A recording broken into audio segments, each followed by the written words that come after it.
தி code படத்துக்கு அப்புறம் தளபதி விஜய் நடிச்சிட்டு இருக்கிற படம் தான் ஜனநாயகன்.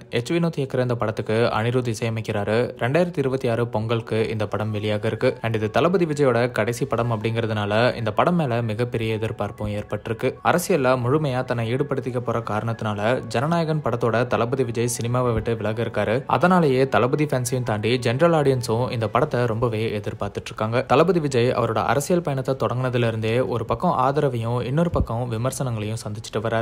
அந்த வகையில நடிகர் பிரகாஷ் ராஜ் தளபதி விஜய கடுமையா விமர்சனம் பண்ணி சமீபத்துல கொடுத்திருக்கிற பேட்டி இப்போ சர்ச்சையை ஏற்படுத்தி இருக்கு. அந்த இன்டர்வியூல பிரகாஷ் ராஜ் என்ன சொல்லியிருக்காருன்னா, ஆந்திராவோட டெபுட்டி சிஎம்மா இருக்கிற பவன் கல்யாண் சிரஞ்சீவிக்கு இருந்த ரசிகர் பட்டாளம் மூலமா ஆதரவு பெற்று ஸ்டார் ஆனாரு. விஜயும் அதே மாதிரி தான். அவங்க அப்பா எஸ். ஏ. சந்திரசேகர் பல படங்கள் இயக்குன ஒரு டைரக்டர். அது மூலமா தான் விஜய் சினிமாக்கு வந்தாரு. பவன் கல்யாண் மற்றும் விஜய்னு ரெண்டு பேருமே அவங்களுக்கு கிடைச்ச பிரபலம் மூலமா தான் அரசியலுக்கு வந்திருக்காங்க. நான் ரெண்டு பேர் கூடயுமே பழகி இருக்கேன், பேசியிருக்கேன். அரசியல் பத்தி எதுவுமே அவங்க பேசினது கிடையாது. அவங்களுக்கு ஒரு அரசியல் பார்வையோ நாட்டுல என்ன பிரச்சனைகள் போயிட்டு இருக்கு அப்படிங்கிற புரிதலோ இல்ல. பவன் கல்யாண் கட்சி தொடங்கி 10 வருஷம் ஆகுது. ஆனா இப்ப வரைக்கும் அவர்கிட்ட ஒரு நிலைப்பாடு இல்ல. விஜயும் அரசியலுக்கு ரொம்ப புதுசு. அவருக்கும் அரசியல் புரிதல் இல்ல. அவர் பேசும்போது படத்தோட வசனங்கள் பேசுற மாதிரி தான் இருக்கு. வேணும்னா இவங்க ரெண்டு பேரும் சில இடங்கள்ல வெற்றி பெறலாம். ஆனா அதுக்கப்புறம் அவங்க தங்களை நிரூபிக்கணும். விஜய்க்கு ஒரு ஆழமான புரிதல் இல்ல. இவரை நம்பியா நாட்டோட தலைவிதியை ஒப்படைக்கிறது அப்படின்னு பிரகாஷ் ராஜ் கடுமையா தளபதி விஜயோட அரசியல் பயணத்தை விமர்சனம் பண்ணியிருக்காரு. தளபதி விஜய் ஜனநாயகன் படத்தோட ஷூட்டிங்ல பிஸியா இருந்தாலும் அரசியல் தொடர்பான கூட்டங்கள்லயும் பங்கெடுத்துட்டு தான் வராரு. ஜனநாயகன் படத்துக்கு அப்புறம் முழு நேர அரசியல் பயணத்தை